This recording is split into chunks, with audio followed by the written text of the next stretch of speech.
Good. So, hi, everybody. Now we're going to move on into the 20th century. Frost is a really good bridge figure between the 19th and 20th century, and I'll talk about some of why that's true. I'm very fond of Frost, but Frost also, of course, has had a controversial critical history, so we'll talk about that too. He was born in San Francisco in 1874 to Isabel Moody, who was Scots, and a journalist slash copperhead father named William Prescott Frost Jr. But his dad died in 1855, leaving the family pretty much penniless. 1885. 1885, sorry, leaving the family penniless. And they moved back to the dad's father under his protection in Lawrence, Massachusetts. Frost graduated from Lawrence High School in 1892. His co-valedictorian was Eleanor White, with whom he fell in love, and he vowed that he would marry her. And indeed, they did. In 1895, they were married. Briefly, Frost attended Dartmouth just for a couple of months, and then he left and quit after 2 months to help his mother teach school. He said she was teaching a bunch of rowdy boys, and he could go and sort of give her a hand.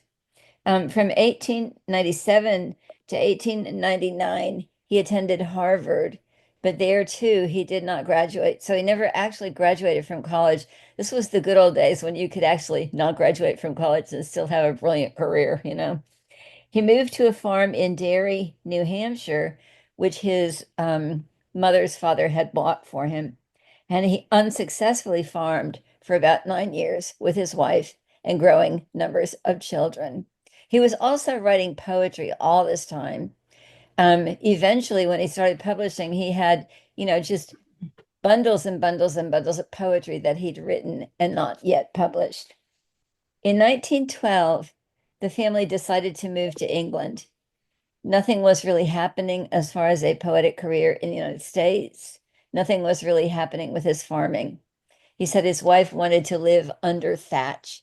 So they moved to England. He made friends with Ezra Pound, who by that time was an enormously influential poet.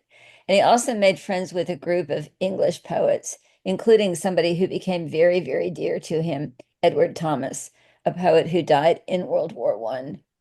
So the family lived in England for a couple of years. In 1913, Frost published his first book, A Boy's Will. And then in 1914, he published North of Boston, which is really kind of one of the most important books that's come out of the American poetic history. He made a bunch of important friends. As I said, Pound was one of the first to praise his poetry. Pound wrote articles praising it as using a natural speaking voice and using facts drawn from real life. And then eventually in 1915, Frost returned to United States as a famous poet. He'd made this reputation in England. When he came back, Holt was very eager to publish him, guaranteed that he would publish him, that publishing company would publish him from then on. For the rest of his life, and I'm kind of zoom quickly, he taught at various places, for a number of years. He taught in various colleges and universities, Amherst, University of Michigan. He helped found Breadloaf at Middlebury College, and he taught there for a number of years. He won 4 Pulitzer Prizes. This is by far the most Pulitzer Prizes that any poet has won in the United States. In 1958, he was appointed U.S. Poet Laureate by the Library of Congress. And then I'm sure many of you remember when he read at JFK's inauguration in 1961. And this was a really great thing. I saw it. As you remember, it was a very brilliant day with blinding sunlight. And Frost by this time was, pretty old, quite old. And he couldn't see the paper of the poem that he had written for the occasion. So after a few fumbling starts and, this blinding sunlight, tears in his eyes, he just ended up reciting his poem, The Gift, outright from heart. And that was great. He died 2 years later at the age of 88, and he's buried in Bennington, Vermont. So those of you who live close to Bennington, can go see his grave. It's pretty remarkable. His family, he had a lot of hardship in his family. He and Eleanor had six children. The first one, a son, Elliot, died of cholera in 1900 as a little 3-year-old or 4-year-old. And I'm sure that this helps give emotion to Frost's great poem, Home Burial. He had a daughter, Leslie, a son, Carol, who committed suicide in 1940, who suffered from really acute depression, a daughter, Irma, a daughter, Marjorie, who died in 1934 of puerperal fever, and a daughter, Eleanor, who died a day after her birth in 1907. So only two of Frost's six children outlived him, namely Leslie and Irma. His wife, Eleanor, got breast cancer in 1937, died of heart failure in 1938. So, as I said, there was a lot of hardship, a lot of tragedy in his family. Various members of the family suffered from depression, including Eleanor and Frost, and including very seriously his son Carol. Now, I want to talk a little bit about different ways in which Frost's poetry has been interpreted. But first of all, how many of you feel like you really know Frost's work pretty well? No? Okay, because, well, Peter, yeah, obviously he could probably recite it all to you, but I just want to make sure that it wasn't like telling you and you're like, oh my God, I heard this already, you know? So Frost was an enormously popular poet. He was one of the poets, along with Dylan Thomas and T.S. Eliot, who made giving poetry readings into major kind of mega performances. You know, when T.S. Eliot came to, I think it was the University of Minnesota, they had to use the football stadium for his reading. That would be nice. Dylan Thomas, as you know, kind of barnstormed his brilliant, eloquent, drunken way across the United States, including at Pomona College. And I will quickly tell you a great story about Eliot's reading at Pomona College. Douglas, you're nodding, right? Do you remember this? Okay, so Charles Holmes told me this story. As you know, Dylan Thomas was like a serious drunk, a serious drunk. And apparently, the English department had a faculty meeting in which they discussed, okay, we have to keep him company all day long because he's going to drink all day. And we have to make sure that he can still show up at the auditorium when it's time. So they divided up the chores. It's like, okay, you have to go to the bar from 2 to 4, and you have to go to the bar from 4 to 6, and you have to do this, and you have to do this, you know. So they all were up there at the midway, drinking and drinking and drinking. And then time came for the reading, and they took him to the auditorium, and he was like drunk as a skunk, just like falling down drunk. But and all the, you know, little Pilgrim Place future or former missionaries were there, and all the students and the faculty and the good citizens of Claremont to hear the same as Stewart. And he's in the wings and he kind of shakes himself and he strides out on stage completely sober, gives a reading for an hour and a half, and that's it. I love that story. But back to Frost, okay? When So was that, Anne? I don't know. I don't know. Do you know what year he died? He died in 1953. This would have been the early 1950s. Yeah. He gave three tours in America. Yeah. I And love he that. wasn't in England and Wales. He wasn't really a drunk. He liked drinking, beer or ale. But it was in America that he completely lost control. Self-control. Yeah, it'll do it to you. Yeah. Okay, so back to Frost. Frost was an incredibly popular poet. And Frost, like Whitman, developed a persona. He really played to the hilt his persona of sort of the folksy, Cracker Barrel, New England poet.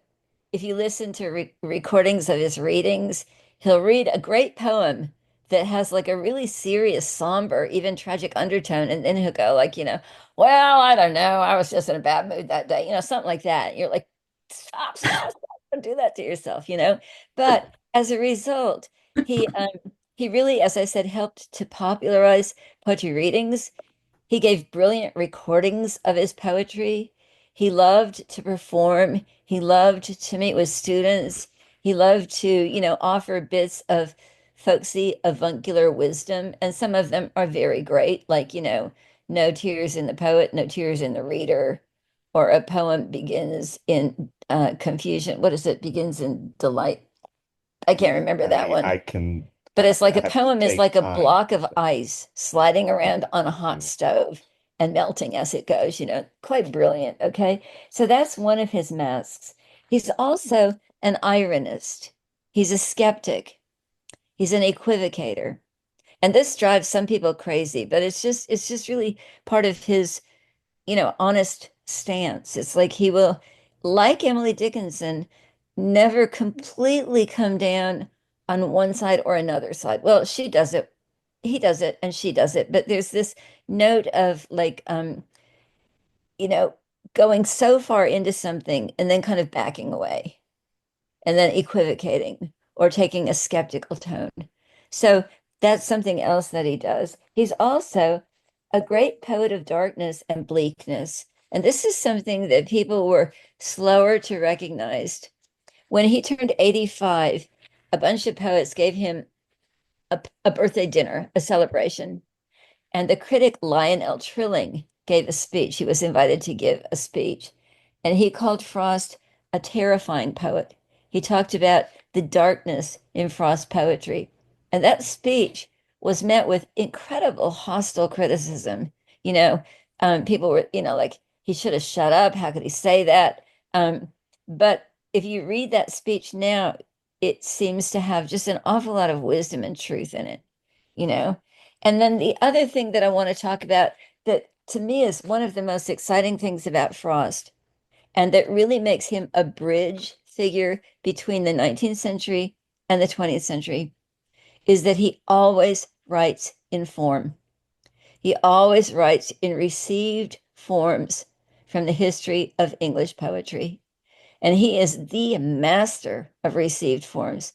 He writes, sonnets, he writes blank verse, he writes villanelles, he writes terza rima, he writes hendecasyllabics, he writes just all kinds of, he writes dramatic monologues, he writes dramatic narratives. It's like there's nothing he can't do with form. And that's, to me, just practically unheard of in 20th and 21st century poetry. But yet his content is modern. Now, those of you who took Tony's philosophy course will remember some of the changes that took place in the 19th century as far as thought, the questioning of received religion, and things like the breakdown of institutions, the breakdown of institutional authority, the prominence of science as the mode of thought, other things like that, the skepticism that really started to shake the pillars of institutionalized thought, really. And then for Frost, too, World War One, for Frost and for all these poets, Pound, Eliot, Williams, Stevens, just shaking their world to the foundations. And we'll talk about that when we get to Eliot, particularly. But Frost, of course, came back from Europe shortly before World War II broke out, but he was shattered by the death of his dear friend, and he was profoundly influenced by World War II, as were they all. You- World War One. World War One. Yeah, Peter has to correct me. You know what I mean, you guys. Oh God. Okay. If you So want that quotation, take what the quotation? figure. Oh yeah, okay. He's gonna tell you now the quotation. Okay. This is from a very short essay called The Figure a Poem Makes. He says, the figure a poem makes, it begins in delight and ends in wisdom. The figure is the same as for love. It begins in delight, it inclines to the impulse, it takes direction with the first line laid down, it runs a course of lucky events, and ends in a clarification of experience. Not necessarily a great clarification, such as sects and cults are founded on, but in a momentary stay against confusion. It's very handy to be married to this man who has this amazing memory and remembers things accurately. I'm like World War III, whatever, whatever. Although we did have teacher of our son in junior high who talked about World War 11, right? So, that's Mississippi for you. Um, anyway, we haven't quite got that far yet. Anyway, today we're going to spend talking about a couple of the dramatic poems. First of all, yes, Douglas, you're mute. Um, yeah, one other distinction that I wanted to say about Frost, and this is also true of Carl Sandburg, is that they he achieved the notability of having a parody in Mad Magazine. Oh, that's I'm pretty cool. I'm pretty sure it was a parody of Mending Wall, but I haven't found it yet. But I have a box with years of Mad Magazines down in the basement. I'm going to find it. If I you wish find I'd it, kept mine. if you find it, send it to us. Yeah, that's Yeah, cool. well, Okay. So as y'all know, Frost is a New England poet. He's a great poet of place. And to my mind, now that we're interested in eco poetry and so much interested in the art that comes from a grounding in place, Frost, seems sort of more important than ever. Um, he is great at capturing. Another thing that's so important about him is that the basis of his poetry is the sentence, the ordinary American sentence. He does not engage in poetic diction. He does not engage in awkward inversions of phrase. He's great at capturing speaking voices, both in his dramatic poems and in his lyrics. And this is really something, he's not the first to do it, he's not the only to do it, but it's something that's supremely important about his poetry. So, a man among men speaking, right? So I wanted to look with you today at two of these poems. First of all, Home Burial, which of course is a dramatic poem, and we have a cast of actors that's going to do it for you. And then after that, A Servant to Servants, which is a dramatic monologue. And when we get there, I'll talk a little bit about what that is. So we have three people. Douglas is going to read the narrator's lines. Peter's going to read the man's lines. And I'm going to read the women's lines. Yeah, you got to get out of Emily Dickinson.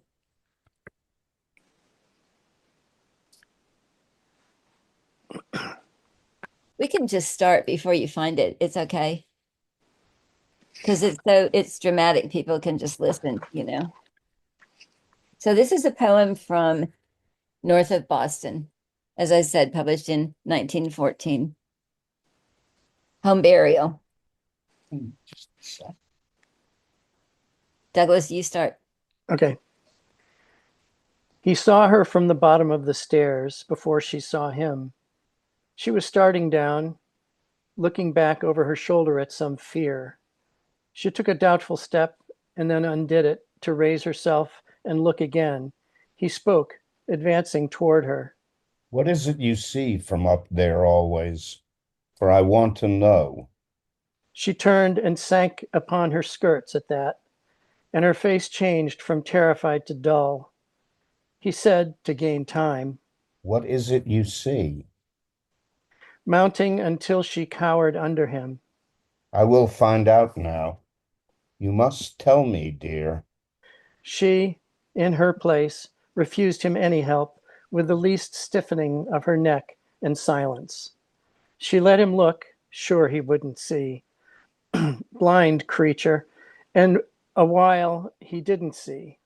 But at last he murmured, Oh, and again, oh, What is it? she What? said, oh, just that I see. You don't? she challenged. Tell me what it is. The wonder is I didn't see it once. I never noticed it from here before. I must be wanted to it. That's the reason. The little graveyard where my people are, so small the window frames the whole of it. Not so much larger than a bedroom, is it? There are three stones of slate and one of marble, broad-shouldered little slabs there in the sunlight on the side hill. We haven't to mind those. But I understand it is not the stones, but the child's mound. Don't. she cried.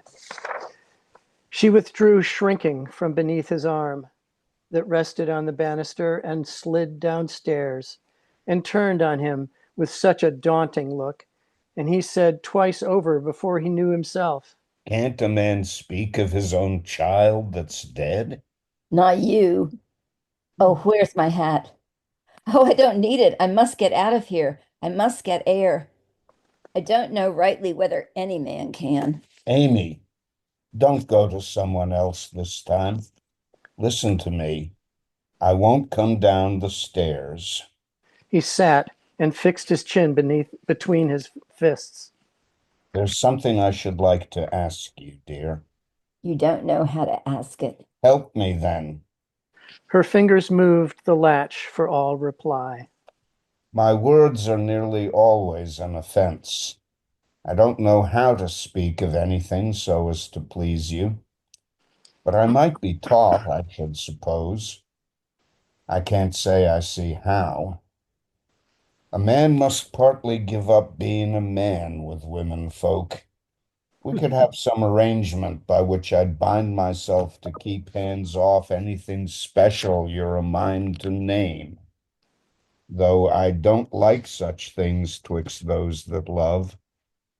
Two that don't love can't live together without them, but two that do can't live together with them. She moved the latch a little. Don't, don't go. Don't carry it to someone else this time. Tell me about it if it's something human. Let me into your grief. I'm not so much unlike other folks as your standing there apart would make me out. Give me my chance. I do think, though, you overdo it a little. What was it brought you up to think it the thing to take your mother loss of a first child so inconsolably in the face of love? You'd think his memory might be satisfied. There you go, sneering now. I'm not. I'm not. You make me angry. I'll come down to you. God, what a woman. And it's come to this, a man can't speak of his own child that's dead. You can't because you don't know how to speak. If you had any feelings, you that dug with your own hand, how could you? His little grave. I saw you from that very window there, making the gravel leap and leap in air, leap up like that, and land so lightly and roll back down the mound beside the hole. I thought, who is that man? I didn't know you. And I crept down the stairs and up the stairs to look again, and still your spade kept lifting. Then you came in. I heard your rumbling voice out in the kitchen, and I don't know why, but I went near to see with my own eyes. You could sit there with the stains on your shoes of the fresh earth from your own baby's grave and talk about your everyday concerns. You had stood the spade up against the wall outside there in the entry, where I saw it. I shall laugh the worst laugh I ever laughed. I'm cursed. God, if I don't believe I'm cursed. I can repeat the very words you were saying. 3 foggy mornings and 1 rainy day will rot the best birch fence a man can build. Think of it. Talk like that at such a time. What had how long it takes a birch to rot to do with what was in that darkened parlor? You couldn't care. The nearest friends can go with anyone to death come so far short, they might as well not try to go at all. No, from the time when one is sick to death, one is alone, and he dies more alone. Friends make pretense of following to the grave, but before one is in it, their minds are turned and making the best of their way back to life and living people and things they understand. But the world's evil. I won't have grief so if I can change it. Oh, I won't. I won't. There, you have said it all and you feel better. You won't go now. You're crying. Close the door. The heart's gone out of it. Why keep it up? Amy, there's someone coming down the road. Hugh, oh, you think the talk is all. I must go somewhere out of this house. How can I make you? If you do, She was opening the door wider. where do you mean to go? First tell me that. I'll follow and bring you back by force. I will. That's a great, great poem. Um, and I've been interested in reading some criticism by male critics. The first critics of Frost were male, all of whom think that the wife's grief is excessive. You know, I don't think it's excessive. I really don't. I think that she is stuck in, So this male. never-ending mourning for this child whose grave she can see out the window. There's a moment when Frost says the graveyard is no bigger than a bedroom. And this is just a great, great study of a marriage that has fallen to pieces, as actually many marriages do when there's the death of a child, you know? That this bedroom which saw the conception of this baby is now not a place that they can inhabit any longer. The place that the wife inhabits in her thoughts, in her heart, is that graveyard, is that grave. And the husband, notice that he loves her and he's quote sympathetic, but he keeps blowing it. I do think, though, that your So reaction is excessive and it's like, oh, shut up already. Don't go down that road. So what we have here, of course, is like this incredibly moving study of a relationship that is in hell, a relationship that is confined to this house, this graveyard. She's trying to leave. She keeps trying to run away. She keeps trying to run off. We don't know what that means when he says, don't take it to someone else this time, as she's going to a bar, if she's going to bed with strangers, if she's just talking to strangers, whatever. We don't know, but we know that this is just a terrible, terrible, painful situation, and that there's no end to it. If you do, and then at the end of the poem, great ending, the door is ajar. She hasn't left, but she hasn't closed the door. So we're stuck. I mean, this is like a concept of hell. It doesn't change. It doesn't change. It doesn't change. And she has these great lines about, but the world's evil. There's another poem that I gave you, Out, Out. I think I gave it to you, which shares this idea that when somebody dies, the mourners are concerned for a little while, and then they go back to their own affairs. That's just what we have to do? And that's what's happening here too. But what's so, I think, so beautiful about this is that the husband, he comes from where he comes from, that is in his heart. Those lines about, the best fence rotting, are obviously a way that he can talk about death, a way that he can talk about how nothing lasts.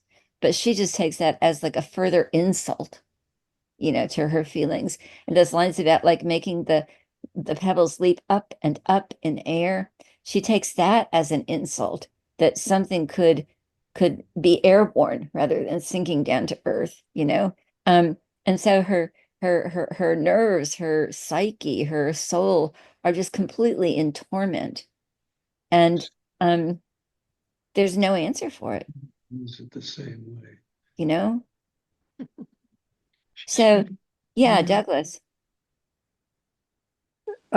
Once years ago, I went to rural Maine with a friend, and while he was busy, I went for a walk, and there was a small graveyard, and there were rows of stones where whole families had died, and there was one that had 5 children, and they'd all died within 2 weeks.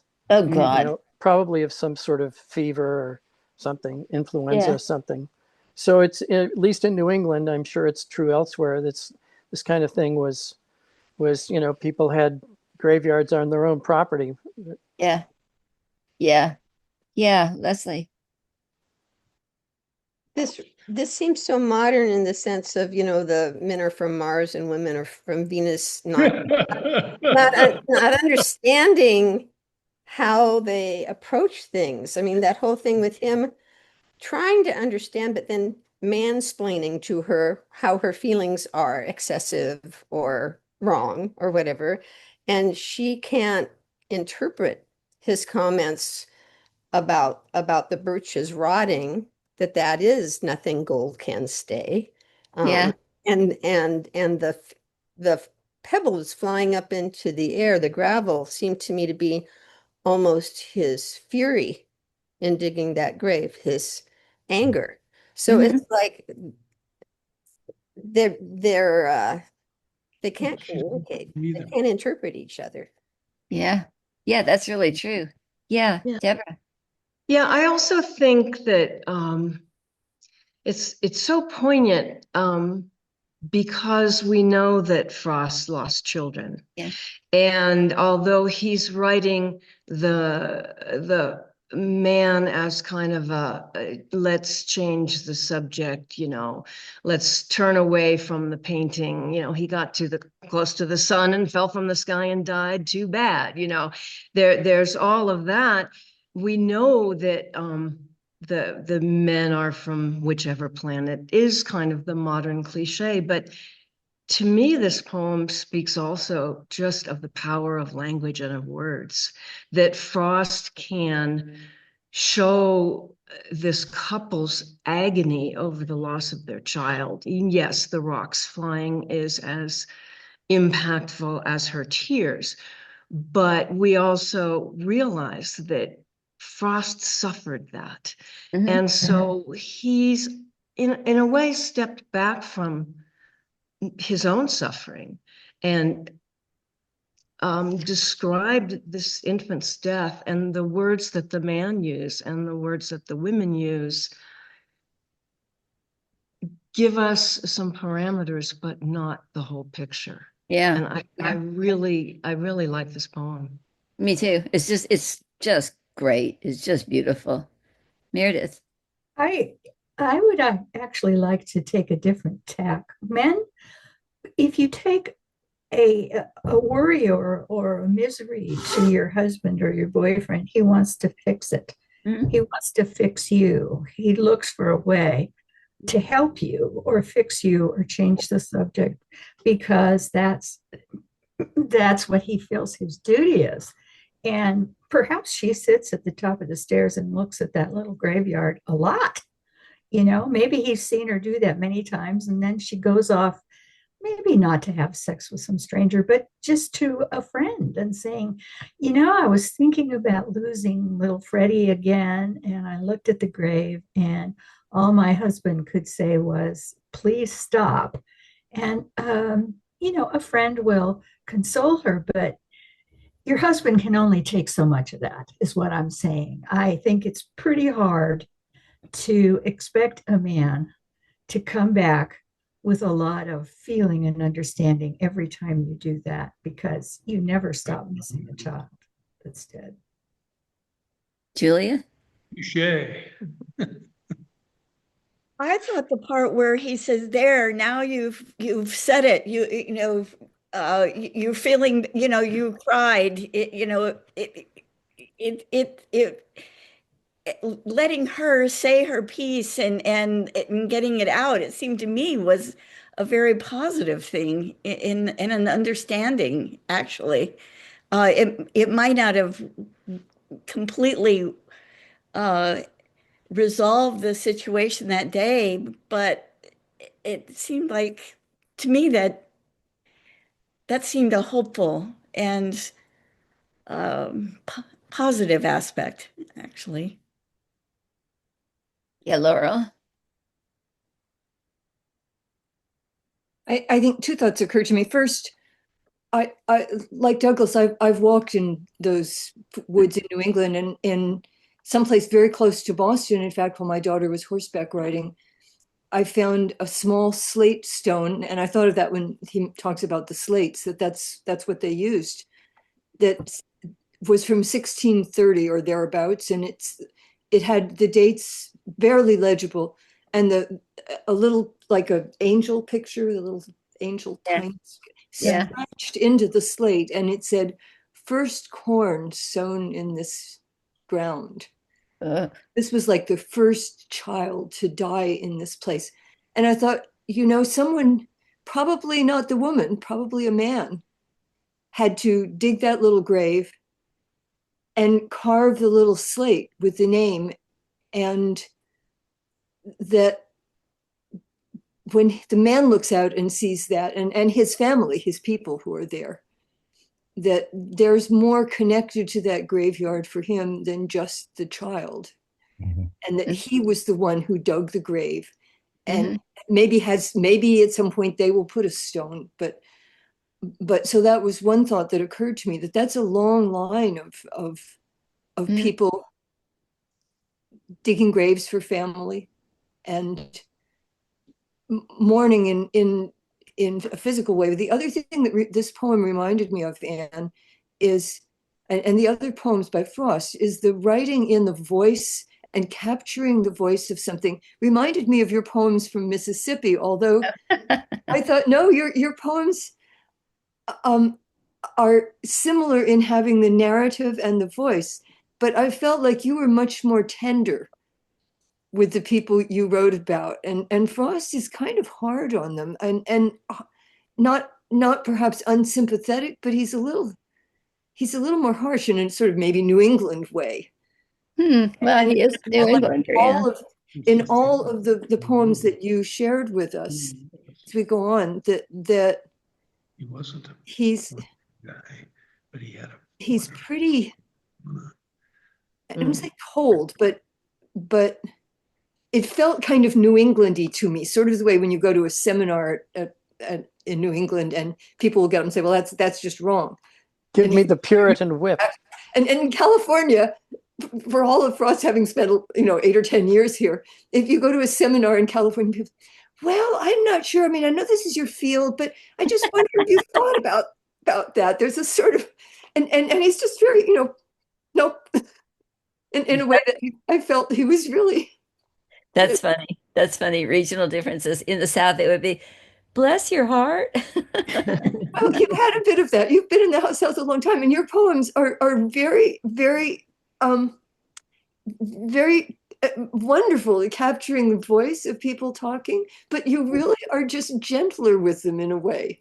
Well, I probably am a gentler person than Robert Frost was, Well, that could be, but it's his personality. I guess what I'm trying to say is his personality Yeah. comes through in this, not just the people he's writing about. Yeah, Right. it's true. It's true. But I mean, I just think it's such a great poem. And I think it's interesting to hear the different ways of interpreting it or feeling about it that you guys have. Um, it's just a poem that just kills me. It just is so painful to me. Did he ever write any plays? I mean, he's so good with dialogue. Yeah, And as he toured, it seemed like he was an actor who was the stage persona. He could have written right, plays. right. He wrote only two plays that he published in his collected poems. They're very short, and he Mhm. calls them masks, a mask of reason, which is Uh-huh. about Job, and which I like, and a mask of mercy, which is about Jonah, and I Oh, think much weaker. But the Job one kind of leaves Job as it found it, and it has a slightly humorous take. uh-huh. About home burial, Richard Poirier, in a really good book on Frost called Robert Frost, The Work of Knowing, writes about this poem for about 11 pages. And at the end, he quotes a letter Frost wrote about his only sister, Jeannie, whom he describes as a sensibilitist.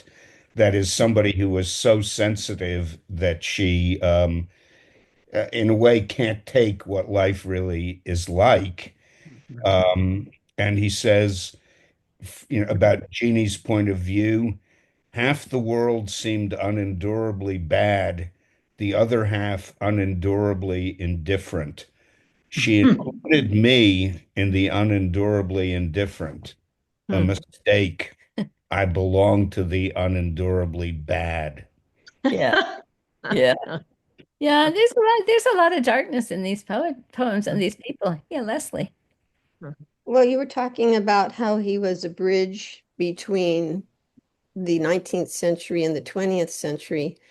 And this reminds me so much of all the short stories that I read when I was doing a master's thesis. It was basically about Catherine Mansfield, but it was really about modernism. And I was reading all this stuff in the Yellow Book and then in the Athenaeum, and they had these little short stories that were maybe 2 pages long that presented character in a situation, and they were trying really hard to get rid of the intrusion of the author, Mhm. you know. So they were just dialogue and gesture, and Mhm. that's all, with no commentary at all from an author, which was really what they were doing, in earlier short story Interesting. novels. Yeah. And this reminds me of those so much. Yeah. Yeah. Yeah, Tony, Uh, you just got mute. off. Tony, you're mute. Okay. Okay. Here's a little musical thing, maybe for Brian, and also for you, Anne. You're from the South, or in the South anyway. Uh, in New Orleans, when they have funerals, this was in regard to the bit about people turning away and going back to life, the Uh-huh. mourners. Uh-huh. In New Orleans, on the way to the grave, the procession is mournful. They play mournful music. And when they return, they play second line and Yeah. it's upbeat like we'd call Dixieland. They didn't call it that.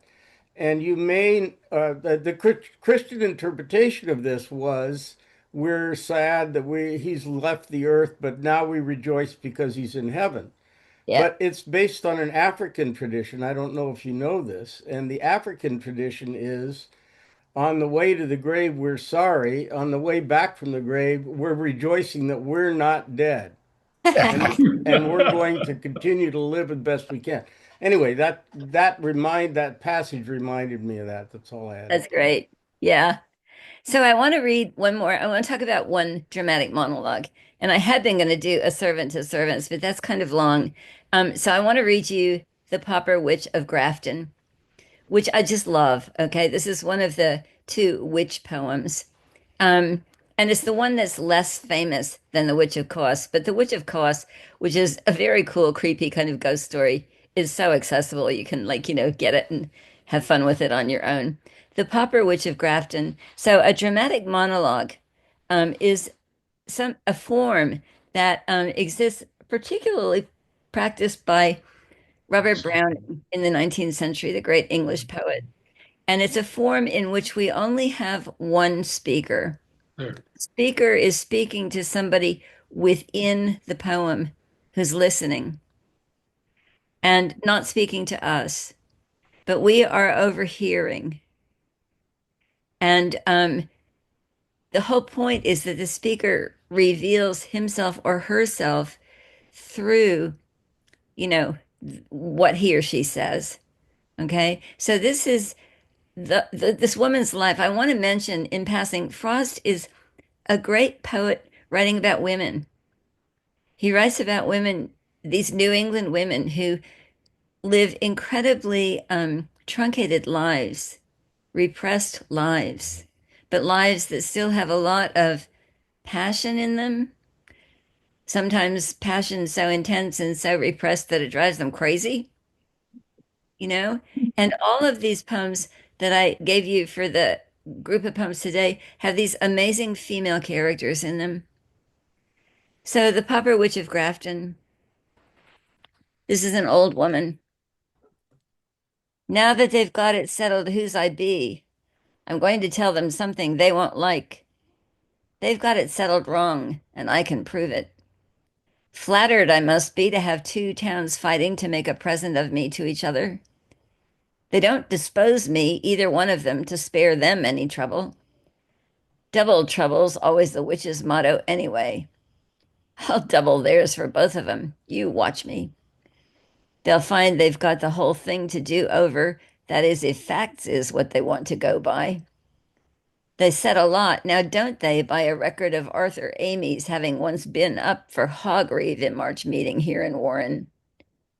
I could have told them any time this 12 months the Arthur Amy I was married to couldn't have been the one they say was up in Warren at March meeting, for the reason he wasn't but 15 at the time, they say. The Arthur Amy I was married to voted the only times he ever voted, which wasn't many, in the town of Wentworth. One of the times was when 'twas in the warrant to see if the town wanted to take over the tote road to our clearing where we lived. I'll tell you who'd remember. Heman Lappish. Their Arthur Amy was the father of mine. So now they've dragged it through the law courts once. I guess they better drag it through again. Wentworth and Warren's both good towns to live in, only I happen to prefer to live in Wentworth from now on. And when all's said, right's right. And the temptation to do right when I can hurt someone by doing it has always been too much for me. It has. I know of some folks that'd be set up at having in their town a noted witch, but most would have to think of the expense that even I would be. They ought to know that as a witch, I'd often milk a bat, and that'd be enough to last for days. It'd make my position stronger, I think, if I was to consent to give some sign to make it sure that I was a witch. It wasn't no sign, I suppose, when Malice Hughes said I took him out in his old age and rode all over everything on him until I'd had him worn to skin and bones. And if I'd left him hitched, unblanketed in front of one town hall, I'd left him hitched in front of everyone in Grafton County. Some cried shame on me not to blanket him, the poor old man. It would have been all right if someone hadn't said to gnaw the posts he stood beside and leave his trademark on them so they could recognize them. Not a post that they could hear tell of was scarified. They made him keep on gnawing till he whined. Then that same smarty someone said to look. He'd bet Hughes was a cribber and had gnawed the crib he slept in. And as sure as you're born, they found he'd gnawed the four posts of his bed, all four of them to splinters. What did that prove? Not that he hadn't gnawed the hitching posts he said he had besides. Because a horse gnaws in the stable ain't no proof to me he don't gnaw trees and posts and fences too. But everybody took it for proof. I was a strapping girl of 20 then. The smarty someone who spoiled everything was Arthur Amy. You know who he was. That was the way he started courting me. He never said much after we were married, but I mistrusted he was none too proud of having interfered in the Hughes business. I guess he found he got more out of me by having me a witch. Or something happened to turn him round. He got to saying things to undo what he'd done and make it right, like, no, she ain't come back from kiting yet. Last night was one of her nights out. She's kiting. She thinks when the wind makes a night of it, she might as well herself. But he liked best to let on he was plagued to death with me. If anyone had seen me coming home over the ridgepole, stride of a broomstick, as often as he had in the tail of the night, he guessed they'd know what he had to put up with. Well, I showed Arthur Amy signs enough off from the house as far as we could keep, and from barn smells you can't wash out of plowed ground with all the rain and snow of 7 years. And I don't mean just skulls of Rogers Rangers on Moosaluk, but woman signs to man, only bewitched, so I would last him longer. Up where the trees grow short, the mosses tall, I made him gather me wet snowberries on slippery rocks beside a waterfall. I made him do it for me in the dark, and he liked everything I made him do. I hope if he is where he sees me now, he's so far off he can't see what I've come to. You can come down from everything to nothing. All is, if I'd have known when I was young and full of it that this would be the end, it doesn't seem as if I'd had the courage to make so free and kick up in folks' faces. I might have, but it doesn't seem as if. So let's go back to where we can see everybody. So I think this poem is kind of a sleeper, you know? I think it's brilliant and so moving. It's spoken in the voice of an old woman who declares herself a witch. Neither town wants her because they'd have to feed her. So they're trying to prove, that she belongs to this town, but she says, no, I don't belong to this town because the Arthur Amy you're talking about was 15 years old. My Arthur Amy was a different generation, So she's going to be kind of batted back and forth, helpless, old, a pauper between these two towns. And she's feisty. One thing I love about her, she says she describes herself as, she was a strapping girl of 20. And she was a strapping girl of 20 who just really liked attention. So you can think about maybe the conditions of her life. It's like, you know, she didn't have a chance to really strut her stuff. She lived in a small New England town with a lot of expectations for women at the time. And she just really wanted to make some trouble, right? And so she let on that she was a witch. And then there's all that stuff about Malice Hughes, who sounds to me like he was completely bats in the belfry, you know, and he had a huge crush on her. And there's all that business about him gnawing the hitching posts where she'd ridden him to distraction, and then she would park him, and he would like be so frustrated that he would gnaw on the wood, and they proved that he'd been a cribber. He gnawed on his crib even when he was a baby, and she says, "Well, what does that prove? Just because you gnawed on your crib when you were a baby, it doesn't mean that you couldn't gnaw on the hitching post when I was riding you around from village to village." And then there's Arthur Amy, Smarty Pants Arthur Amy, who tries to prove that she's just making it up. But then she gets her hooks into him and they marry. And she says, he found out what? It was better for him if I was a witch, you know? And so she started saying, you know, he started bragging on her. He's like, oh yeah, she's out kiting again tonight. She's out riding around. When the wind is high, she goes out on her broom. This is very much to his advantage because he's getting this amazing, exciting love life with his wife, right? And then the poem really lifts off with those lines about, the wild snowberries. At the end of the poem, when she says, he liked everything I made him do. Now, one critic who is so, so, so stupid, I think, and I don't remember who it was, said that she tempts him up on the mountainside to this wet cliff and has him gather the snowberries so that he'll fall off and plunge to his death. That is like not what's going on there. That's the first thing that occurred to me, though, when I read that Yeah, section. I know, but it's not. It's not. I mean, Frost is, among Listen, other things, a great poet about sex, about passion, about love, married love, and sexual married love. And so this just reaches this kind of apotheosis of passionate beauty with those scenes of gathering the wild snowberries in the dark up on the mountain, you know. And she says, I taught him, women's ways, right? And then she says, what, this like brag line, he liked everything I made him do. It's like, yeah, oh yeah, okay, snowberries, sure, honey, let's go. Like that, right? But then the downfall at the end, wherever he is now, I hope he can't see me. I hope he can't see what I've come to, right?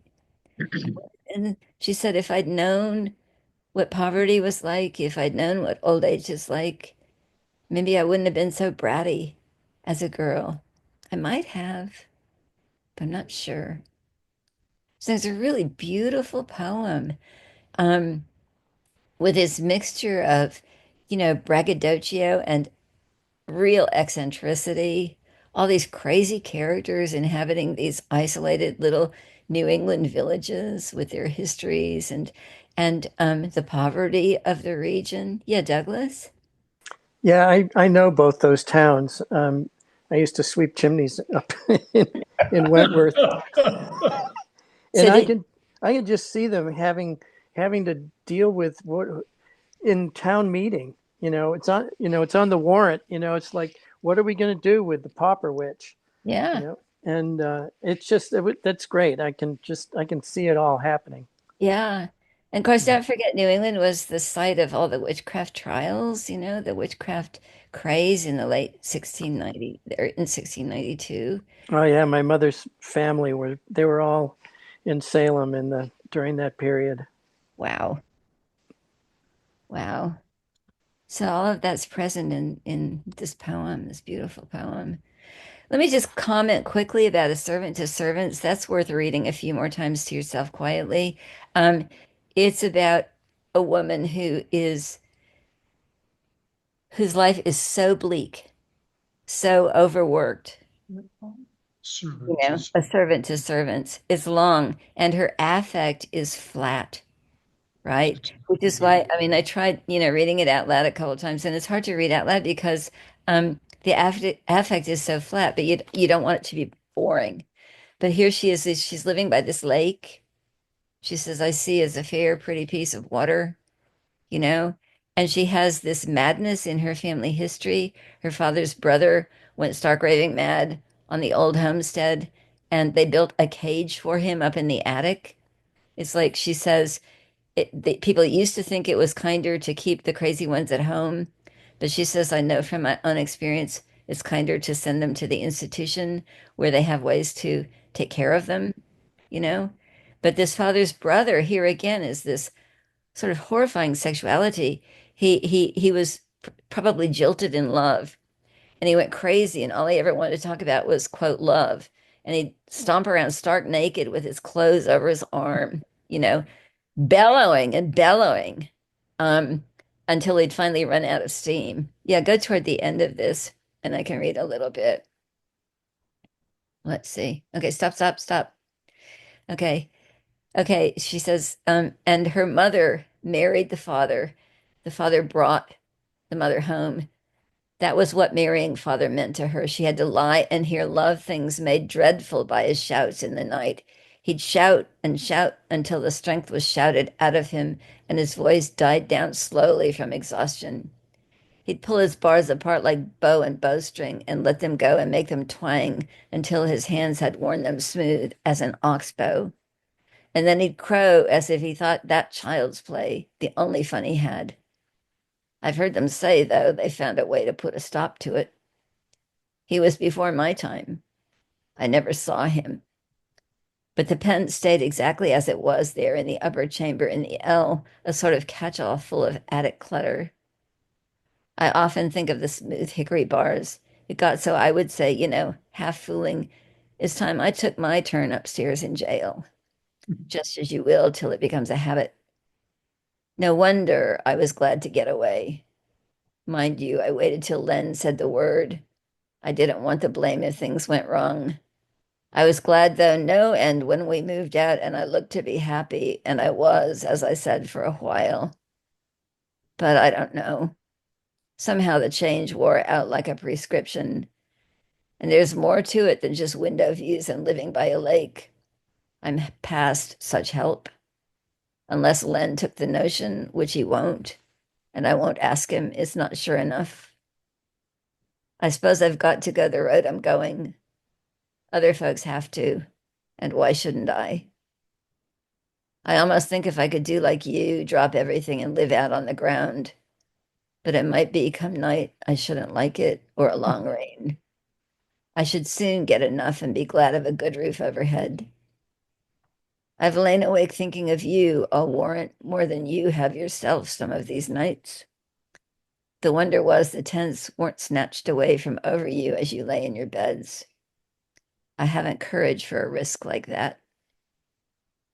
Bless you, of course you're keeping me from work, but the thing is, I need to be kept. There's work enough to do, there's always that.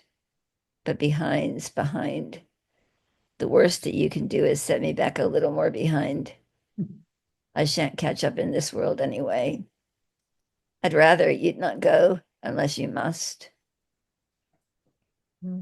Just another great dramatic monologue, this woman, revealing her desperation, her trappedness, with this man.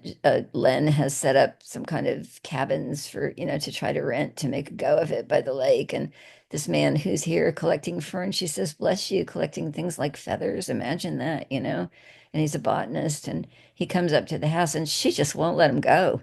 She just talks and talks and talks and talks and talks, telling this whole story with really, no beginning and no end, the story of her life.